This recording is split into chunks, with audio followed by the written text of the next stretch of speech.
Ito lang palang sekreto para mas maging masarap at espesyal ang ating paboritong piko. Napakalinamnam, saktong kunat, at nakakatakam tingnan. Tara, samahan niyo akong magluto. So meron tayo ditong 5 and 1 half cups malagkit rice. So hugasan lang natin ito ng 3 to 4 times. At huwag itapon ang hugas bigas dahil pwede natin itong idilig sa ating mga tanim. Nag-add tayo ng 5 cups of water. Lulutuin natin ito gaya ng pagluto ng regular na bigas. Meron tayo ditong 3 grated coconuts. Extract na natin ang gata nito, pipigaan lang natin. Nag-add lang tayo dito ng warm water para ma-fully extract talaga natin ang gata. At gagamit tayo dito ng 5 cups of coconut milk.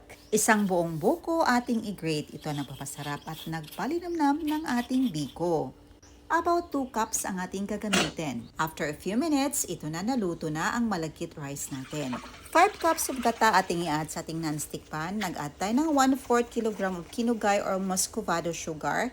Minix natin ito sa 1/4 kg of brown sugar para hindi masyadong matamis. Lutuin sa medium to high flame until na maglalatik ito or maging malapot. Pagkatapos mag-add na tayo ng 2 cups of grated buko.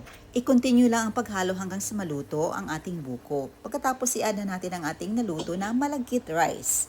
Dahan-dahan na ang pag-add, baka tumalsik at mapaso tayo. Napakainit pa naman ng latik. Pagkatapos ating i-mix. I-mix natin ito until na ma-fully combine ang caramelized sugar sa ating malagkit rice. I-continue lang ang paghalo hanggang sa maging makunat ito na kagaya ng ganito. Sa puntong ito na fully halo na natin lahat. At siya nga pala, a big shout out to Lovely Ellison, ni Rocky and Robelyn Tijada. Salamat sa walang sawa niyong support at papanood ng ating video. Nag-add tayo dito ng 2 tablespoon of margarine para mas maging malinamnam at masarap ang ating biko. Ihalo lang natin. At ready na to. Magluluto muna tayo ng ating batik. Ito yung extra coconut milk na natira.